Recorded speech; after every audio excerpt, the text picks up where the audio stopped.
Good morning and welcome to the Inspiring Women's hosted by the Wairarapa Women's Centre, who are proud to empower women to empower their families and their communities. We have great news. We are now changing our name to Inspiring Communities.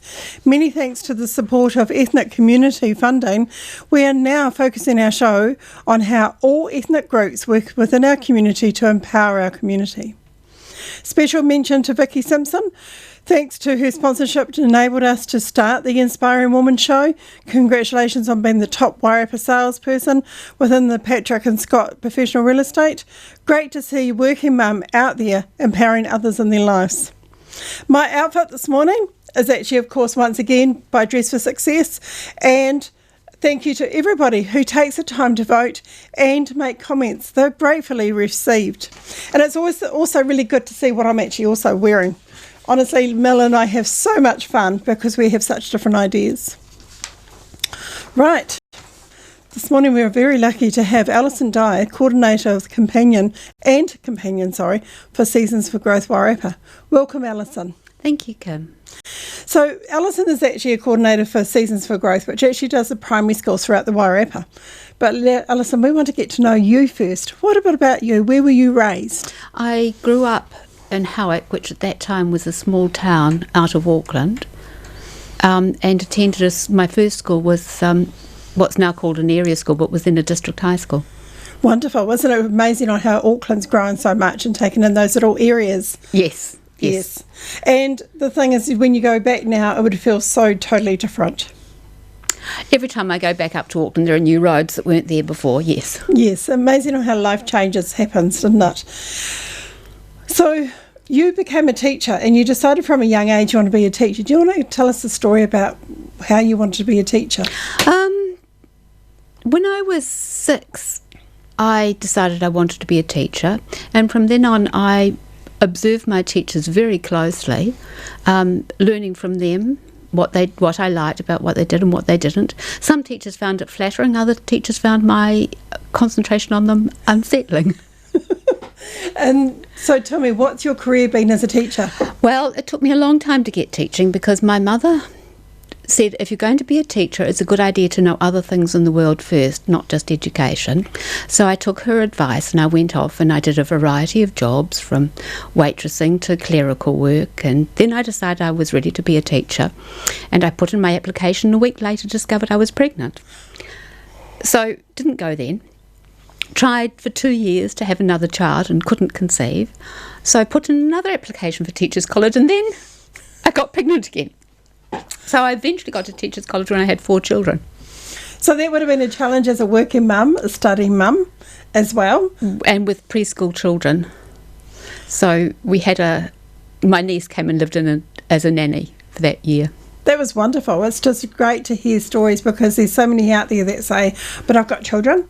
That doesn't stop people, does it? No. Actually, in some ways, we're having children within your home would have given you some insight into things that you needed for your study. I think it stopped me from trying to rescue children and to be judgmental. Yep. And that's actually really good because teaching, going through your teaching studies, is how long did you study for? Well, I did a BA in the years when I didn't go to Teachers College. So I just did the 1 year graduate diploma course. That's great. So you actually worked up towards making sure that you always had that teacher's study always in your sight, which is actually really quite empowering, isn't it? Yeah, thanks to my husband too.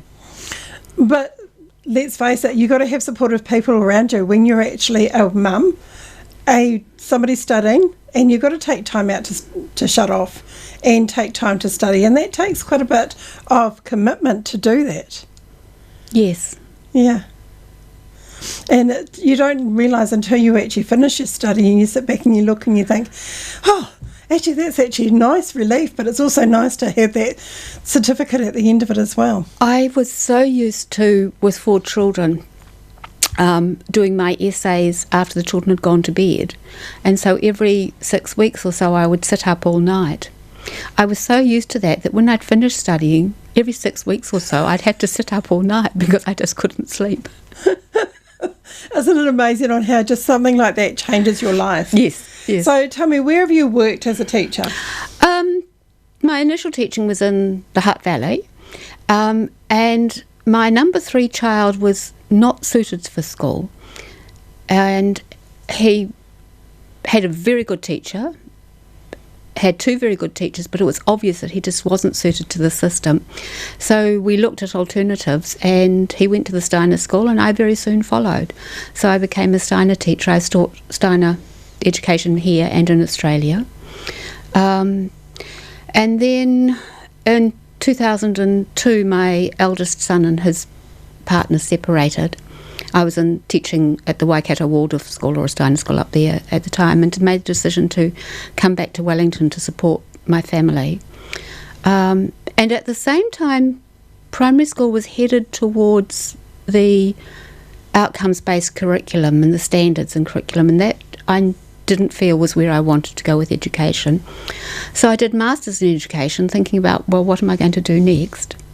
And while I was doing masters, I helped my daughter-in-law, who has a daycare centre, and discovered actually I really loved early childhood, and they had a curriculum that was not outcomes-based. Isn't that just amazing on how journeys in your life have changed your outlook? You know, like it was due to your son that you went to Steiner. So explain a bit more about the Steiner education. What's involved with that? I love Steiner education. It's a holistic approach to education where you think of the child as being made up of a human being being made up of several parts, and the role of the educator is to develop what the child calls, what we call the soul of the child, which are its thinking, its emotions, and its ability to do. So head, heart and hands. That's lovely. And it does, everything is done imaginatively through story, through music, through movement. It's very, very creative education. And I can see by the look on your face, it just lights you up. You just shine when you talk about it. So you've got a real passion on that. And I can see why it's led you into Seasons for Growth, because that's what covers in that. But what's important to you, Alison? What's important to you in your life? Family, people. Yeah. So family, you spend a lot of time with your grandchildren and your children? Not as much as I'd like, but yes, they live in I'm so blessed that they all live in the Wellington area. I've got 4 children and all of them in the Wellington area, and all of my grandchildren are there, which is fantastic because so many people have children throughout the world. But it is still difficult to get to see them as much as I would like. They're getting older, some of them, getting independent. Grandma, you're still an inspiration to your grandchildren. What sort of things do you like doing with your grandchildren, just so that we can get to know a bit about what you enjoy in life? Well, Easter this year was in lockdown and we weren't able to congregate at Easter. And at Easter, I usually have an Easter egg hunt, which isn't unusual. But my Easter egg hunts are often a bit different. They will follow clues, depending on the level of the child. And we also decorate eggs. We blow eggs and decorate them with a theme each year of what we're doing. And the grandchildren said to me, we're doing Easter after lockdown.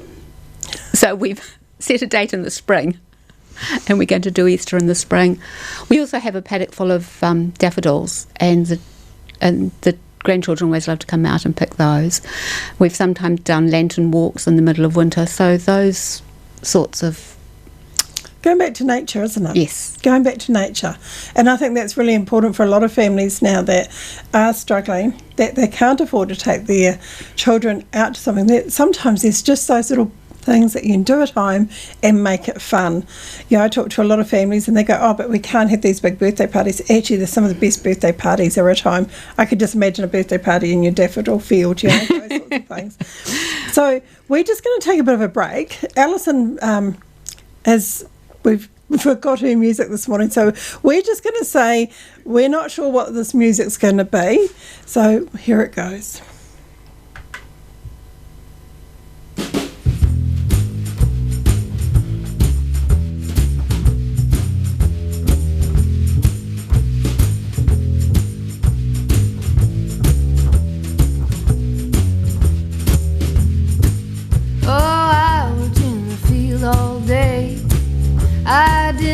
stop once, not even to complain. Yeah, I was next to you all day. No wonder I didn't complain. If you wanna take a break, let's take a break. If you wanna keep going, we'll keep going straight. If you wanna take a break, let's take a break. Take a break, yeah, take a break. You know, I never worked so hard in my life. Never felt so tired, felt so right. No, I never worked so hard in my life. Never felt so tired, felt so light. If you wanna take a break, let's take a break. If you wanna keep going, we'll keep going straight. If you wanna take a break, let's take a break. Take a break, yeah, take a break.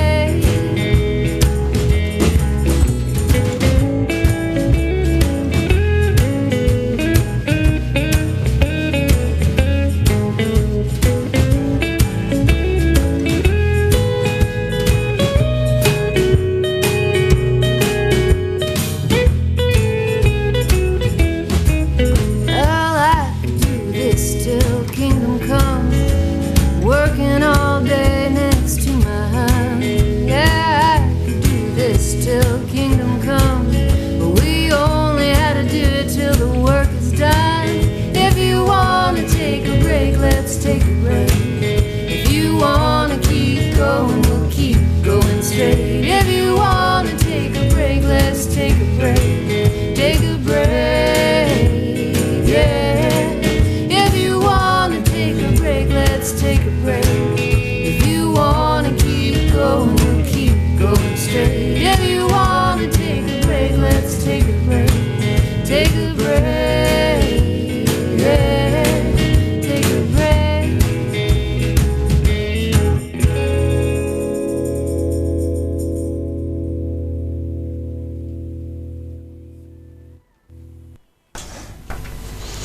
Welcome back.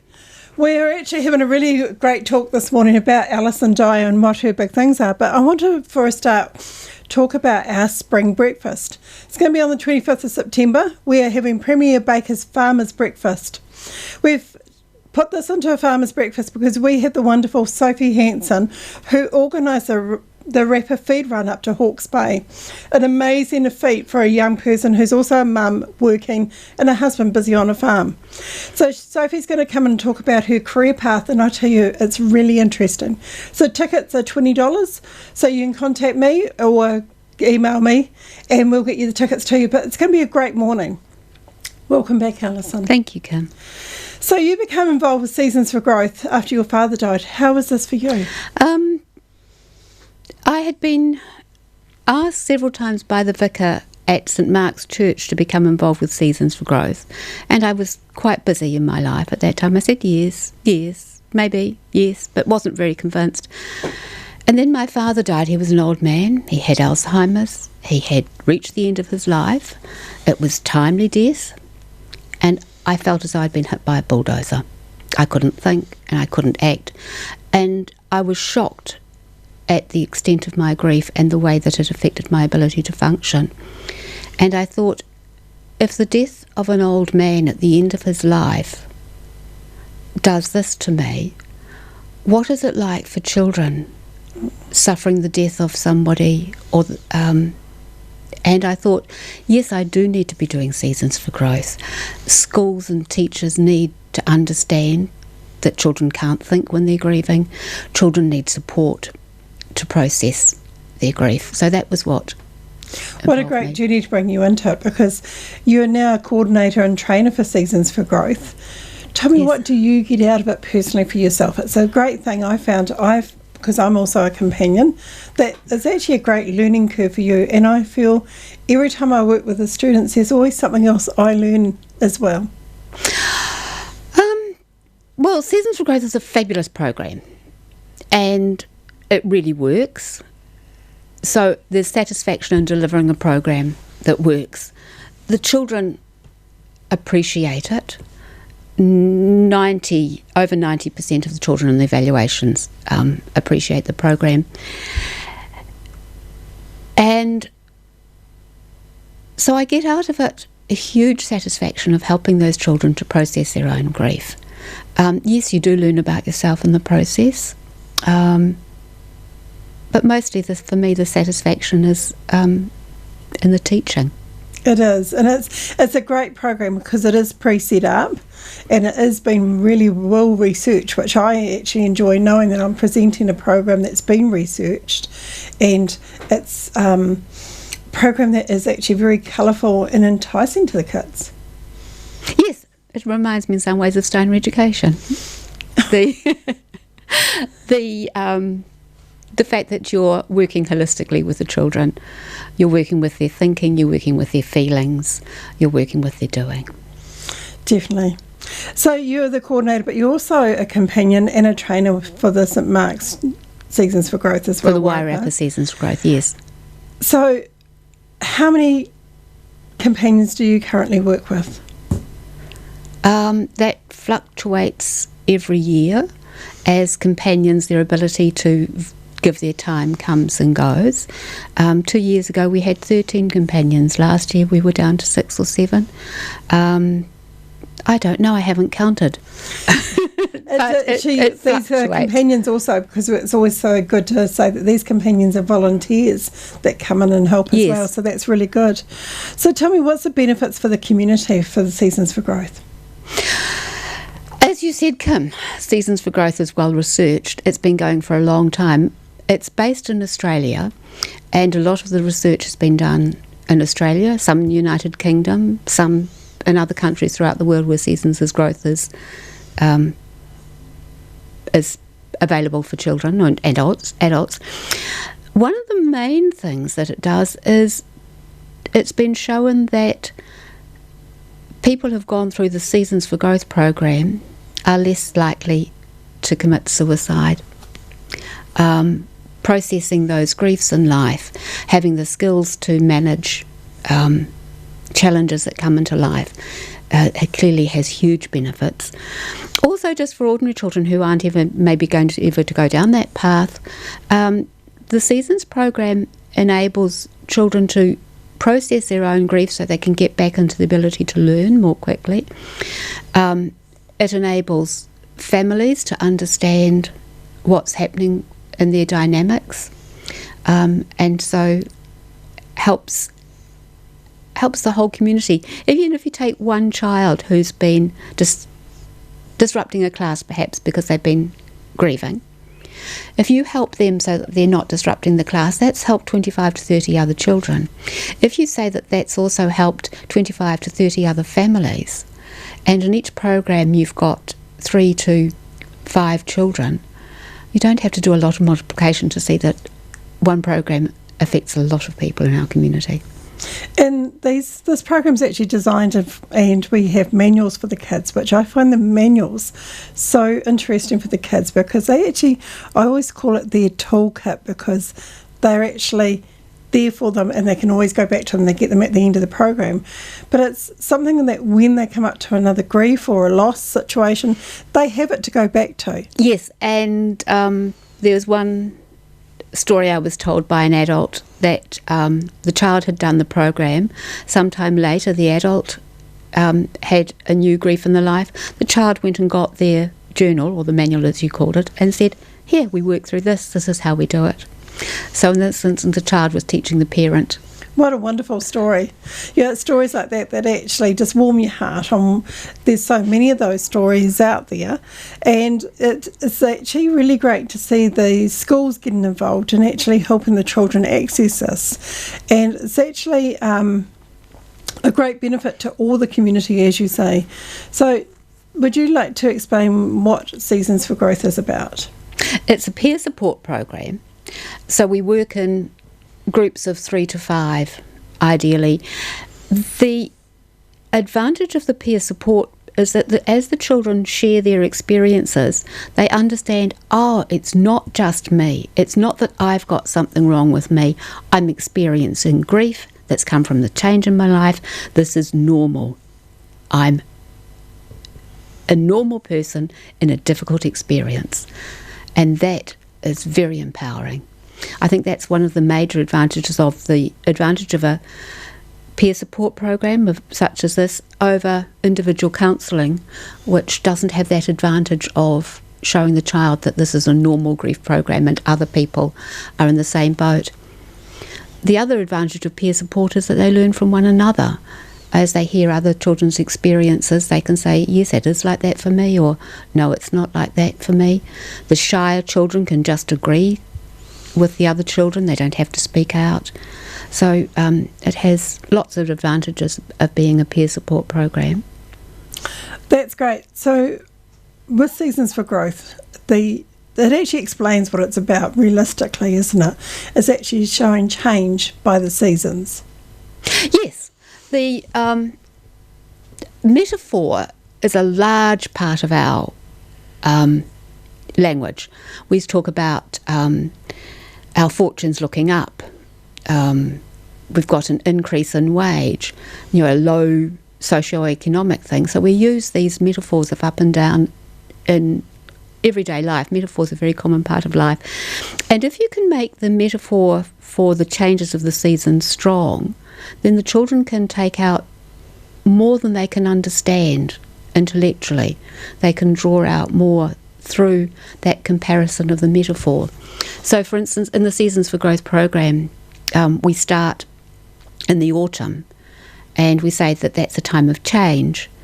And so the children can see in autumn is a time of change, particularly, we've got deciduous trees changing their colours and losing their leaves. You've got the garden, the flowers producing seeds and things dying down.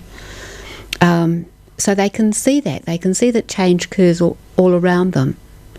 And that therefore a change in their family is just part of life. The second season in the Seasons for Growth program is the winter. And in the winter, the children are encouraged to acknowledge the pain that they are experiencing. And we often in the winter one will lay down a child on a large piece of paper on the ground and get a big body outline. And then the children will have talked about the various feelings earlier in the program. And we'll go through those feelings and we'll say to the child, where in your body do you feel that? What colour is that feeling? Has it got a shape? And the children will take crayons usually, because I've got a lovely variety of crayons, Steiner crayons, that come in subtle colour changes, and they'll mark on the outline of the body where they feel that particular emotion. For example, some children might feel anger in their hands and in their feet and in their mouth. They might feel loneliness and an inability to breathe, so they'll feel that in their chest, or they might feel it in their throat. And so you've got the different colours, and we end up at the end going through the emotions that the children have talked about. We get with this wonderful, colourful outline of the body filled with colour, an absolute rainbow of pain. And it's such a wonderful thing, seeing the kids stopping and actually thinking about, where does pain hurt? Where does this do it? And it actually becomes quite a process for them to go through that, and it's really quite good.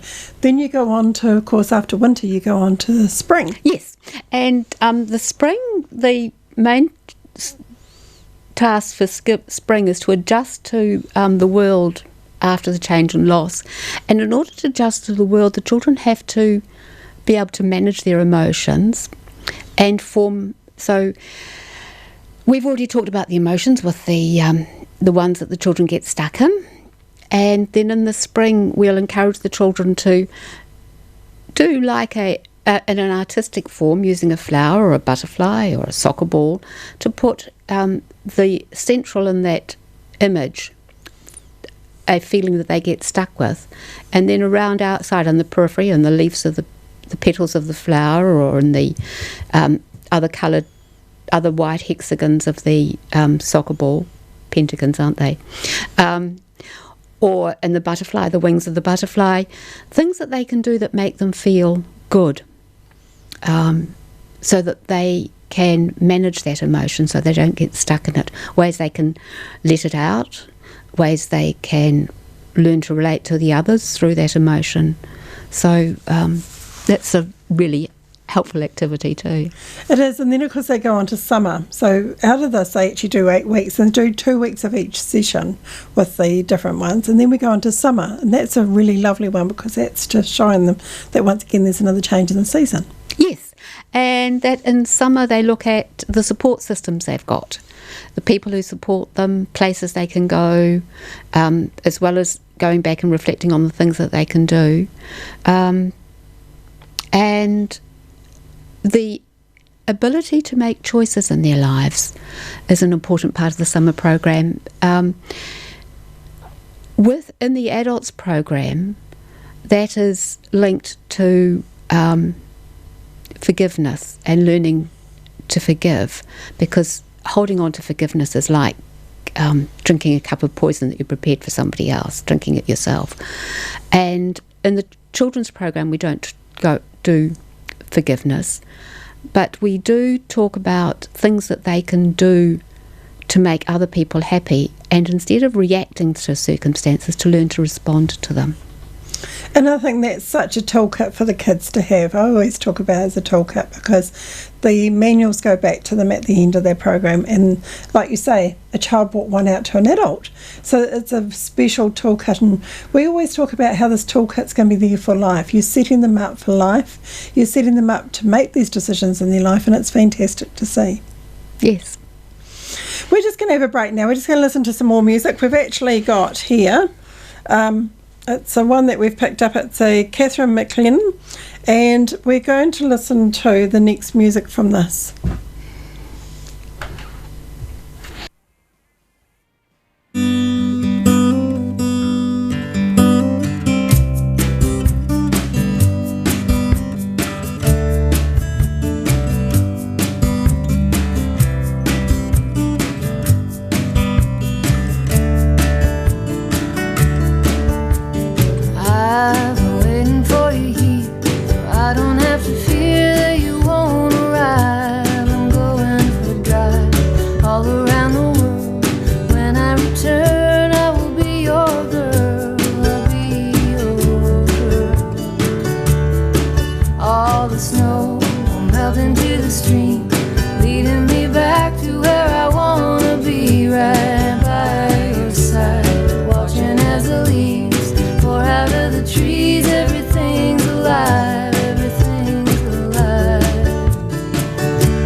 Welcome back.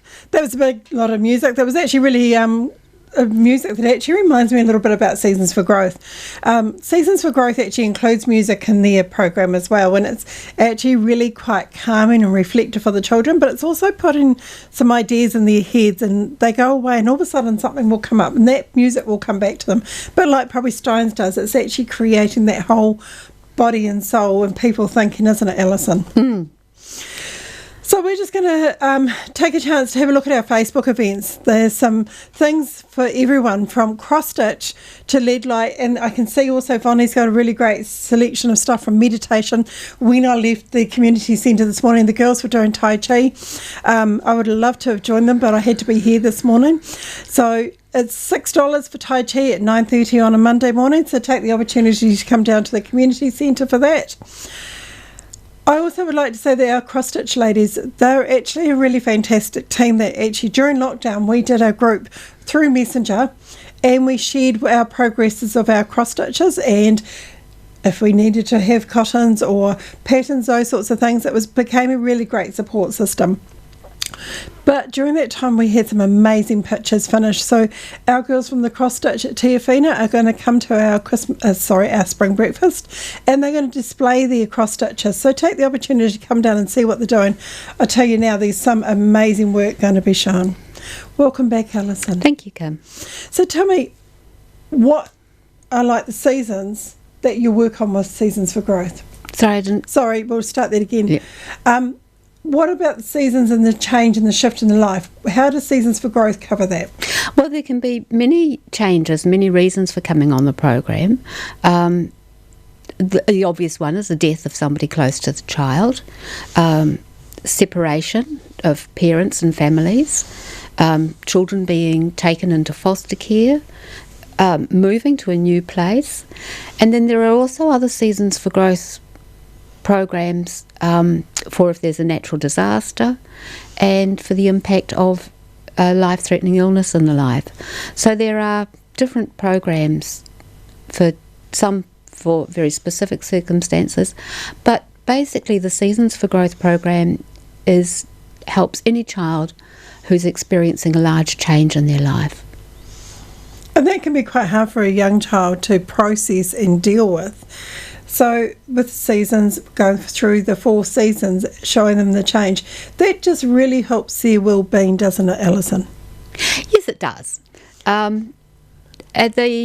As I said before, it's a peer support program so that they learn from the others and they learn from sharing. But there are specific outcomes that we have for the program too. So we want the children to learn about how different people respond to change and loss and grief, understanding that these responses are a normal part of the grief process and that it's normal to experience a range of grief reactions, and to explore approaches to dealing with change and loss in their life, to build their ability to communicate, their decision-making skills, their problem-solving skills, and as I said before, also to support in the network of peers and adults. And then the last thing is to integrate their new learning that they've learnt through the program into their relationships with family, friends, with others, including the person that they've lost or the people they're separated from. That's actually amazing for people to.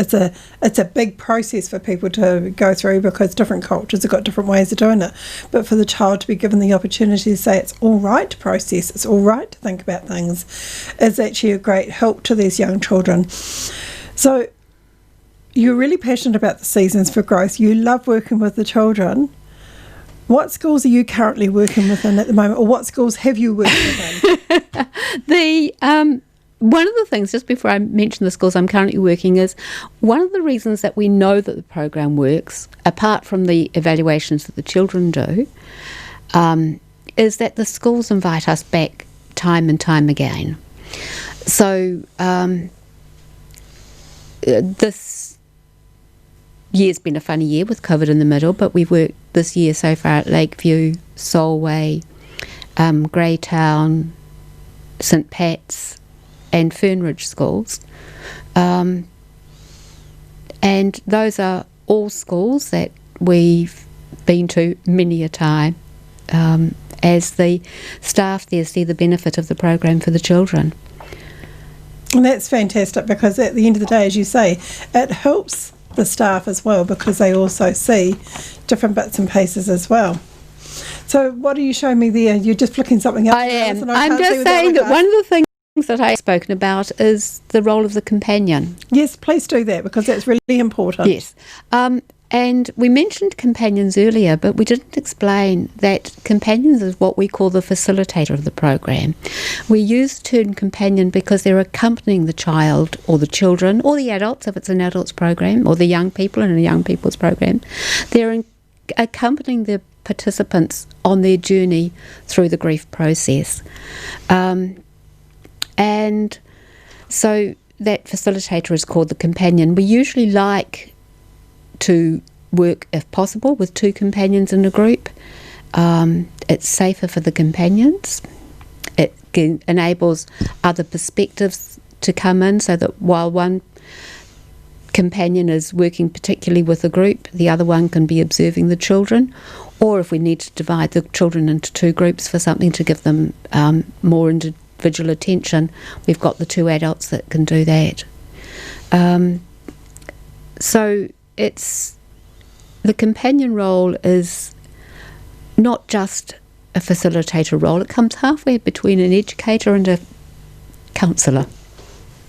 Sort of more a mentor. Yes, a mentor. Mentor. Yes. Yeah, definitely. So I'm going to just put you through the little bit of a setup of what a companion does for a start, because I love the way that when the children walk in, the room's set up to the season. And Alison's very particular on this, and I always love seeing what she does. She's always flamboyant with her scarves and bits and pieces and the different colours for the seasons, and always finds something in the garden, even if it's summertime, to look like winter or spring. Alison, explain your setup and why you do that. Well, each season, it's part of going back to the idea of metaphor, and we're trying to build that metaphor strongly for the children, because children take in a lot indirectly that they can't process consciously. They'll take it in. So to strengthen the idea of the seasons, we have a colour associated with each season. The orange with autumn, bluey purple for winter, green, the lovely bright fresh new leaf green for spring. And we tend to use, the program developed in Australia, they use red. We tend to use yellow and red here because our summers are more golden than that hot of Australian summers. And so in the centre of wherever the child, if they're small children, they might sit on the floor, so it might be on the floor. If they're older children, they'll sit around the table, so it'll be in the centre of the table. So you have a little display of seasonal things. You'll have the cloth and the colour of the season it is. I have a candle usually, and with the older children, the more responsible children, they get to light the candle. With the younger children, we'll often use just an electronic candle. And then as well as that, there will be something, as you said, from nature that represents the season. Autumn leaves, a standard one for autumn, the coloured leaves. But also I've used little wooden fungi. I've brought in different beautiful fungi that I've seen.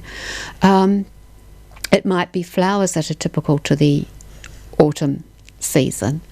And I actually when I started, I worked with a companion who had been going for a while, and she was always able to find something in her garden that belonged to the season that she was going to do, because each season it's an 8-week program, we have to go through the whole of the year's seasons within a school term. So we can't wait for it to actually be spring if we're in the middle of winter or autumn. We can't wait for it to be summer if we've started in the winter program, in the winter term. But she was always able to find something in her garden that was flowering out of season or that reminded her. So I've learnt from her to look through the garden and find things that are not but that bring that season in. I've also it brings got the children into that it, season. yes. When they come into the room and that season's all set up, it brings them automatically to thinking of that season. Of that doesn't it? season. And I've collected things like beautiful little grey warblers nests that are lovely and small, that I can bring those in for the spring. So yes, so there's always this beautiful, and I try to make it beautiful, a beautiful centrepiece for the child to focus their attention on, as well as the things there that remind them of the characteristics of that season that we'll be bringing out through the metaphor of linking the season to their journey of grief. What I like was when I did it with Alison, I've done 3 programs with Alison now, is that we finished off at the end of the program with Birds in the Air. Now, we actually did an adults program on Friday, and people were just starting to feel a little bit... And next minute, Alison got them up to do Birds in the Air. It's surprising to see on how the adults brought themselves up and they raised their shoulders up and they felt really good. Would you like to explain the metaphor behind Birds in the Air? Right. Birds in the Air is actually something that I learned in Steiner education. If anybody who knows about Steiner education, it comes out of eurythmy, and if that means nothing to you, don't worry about it. It means nothing to the majority of people. But eurythmy works with the natural energy of things, people, and the environment. And so Birds in the Air is a way of working with the energy of the people you're with. I do it at the end of the Seasons for Growth program with the children, because it is like a cleansing ritual for them, so that they go away. If they've been emotionally involved, the birds in the air, we let the birds fly up into the air, and we're shaking off the energy that we've built up. And then we have stones on the ground and we stamp our feet on the ground to get ourselves connected back with the earth again. And then the fishes in the water, and with the fishes in the water we use our hands to make a fish swim in the water, and that's bringing our heart back into it. And we do that 3 times. 3s is a very special number in a lot of things. In fairy tales, there's always 3 times. We often repeat things 3 times. And then we end up with our hands held at tummy button level, the solar plexus. And if we put something positive in our hands, something we can hold in our hands, love, kindness, hope. If we're working in a religious school, or if I'm working with in a religious group of adults, then the real line, the last line, is I'm in God's hands. But we don't mention that if we're in a state school, because that's not our role. That's actually really nice. It's something that actually at the end of it can be, like on Friday when we did the adult seminar, it was quite involved. And everybody was just starting to really feel that emotion. And doing that whole song just lifted everybody up, and we were able to move on to the next section. So, Alison, you do the adult programs as well. The Wairarapa Women's Centre are coming along with you. Yes. And doing that, do you want to just talk quickly about the adult programs on how it actually also works with adults? It's done in the same situation. Oh, yes.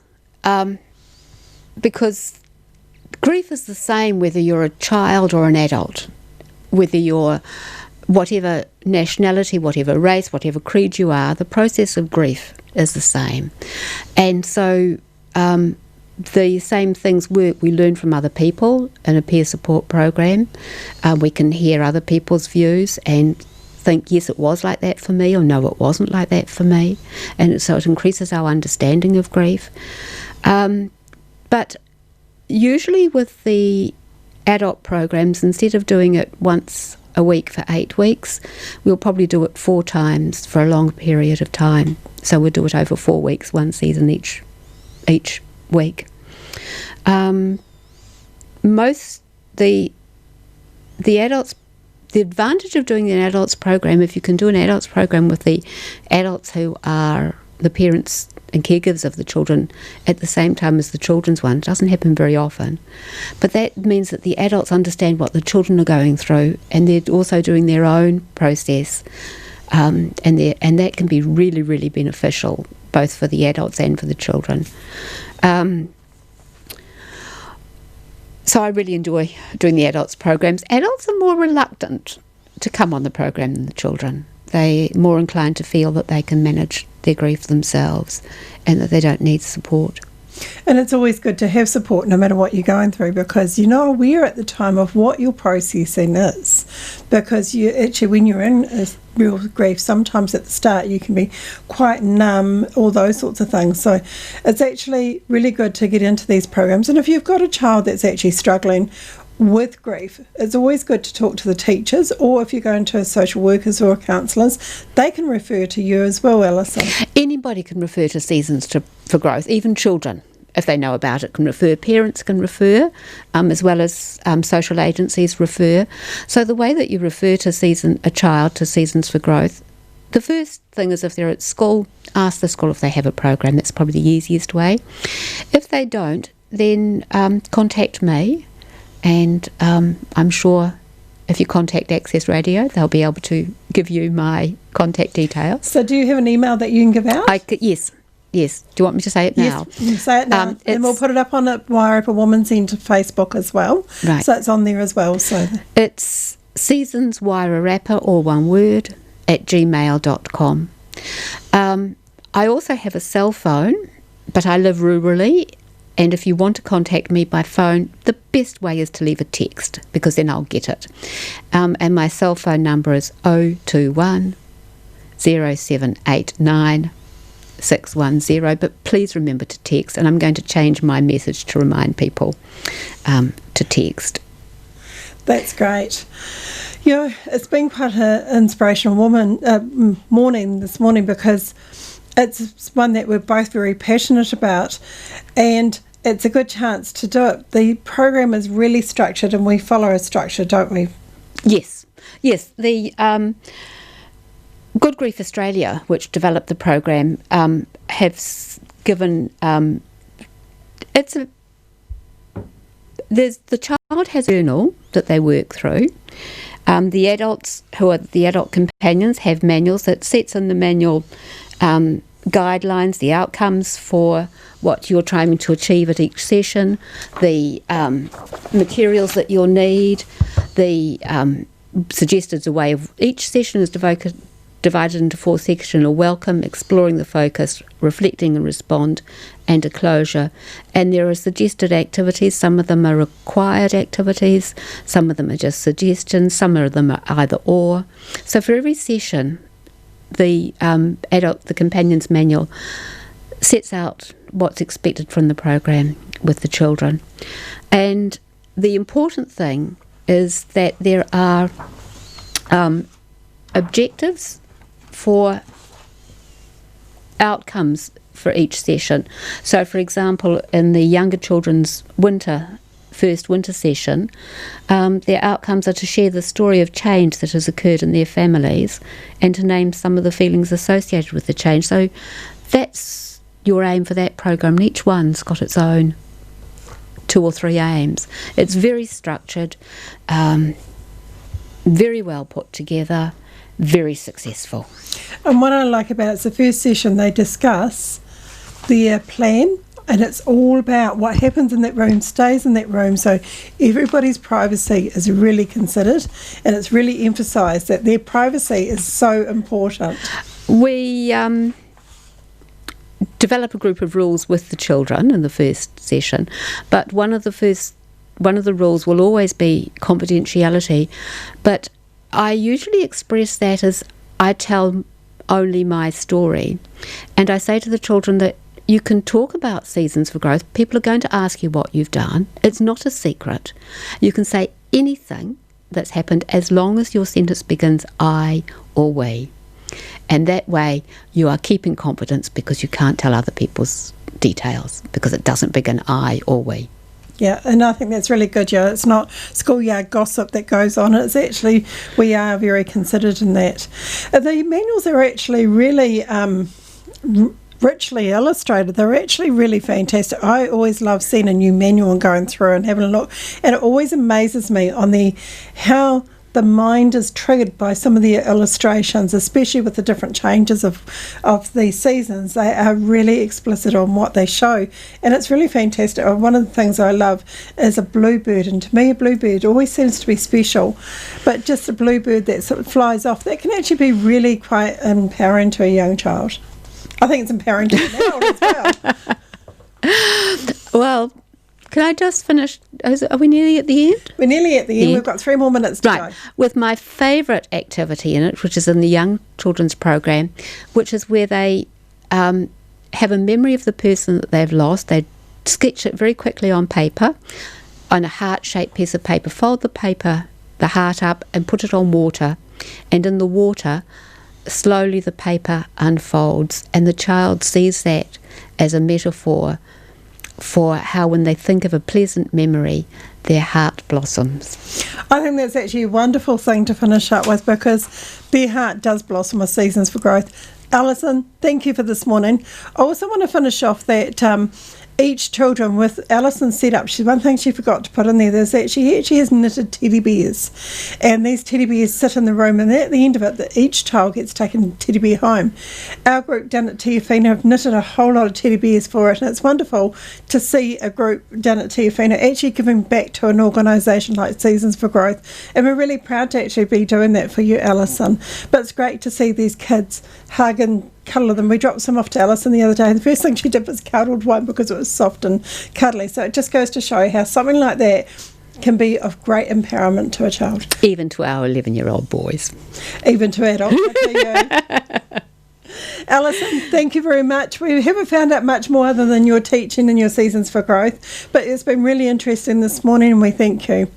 We're just going to we've got a raffle coming out. We've been very, very lucky to have Genevieve Bayless actually donate a $200 pamper pack of Nutrimetics. It's the one that I use. It's the apricot one. It's just absolutely delightful. These tickets will be out and about soon, so watch out for them. And if you're interested, you can get $10 worth of tickets, and I'll send you the bank details. It's really, really nice to be able to have people like Genevieve actually support us. Tickets are $1 each, and it's just great to have it. That will be drawn at our spring breakfast, so if you want to take it home that day, make sure you join us at our spring breakfast. The Wairarapa Women's Centre are doing lots of amazing things at the moment, and we're also looking for new committee members. So our committee at the moment, they're all going off on their own journey in their life. They're changing what they're doing as life does.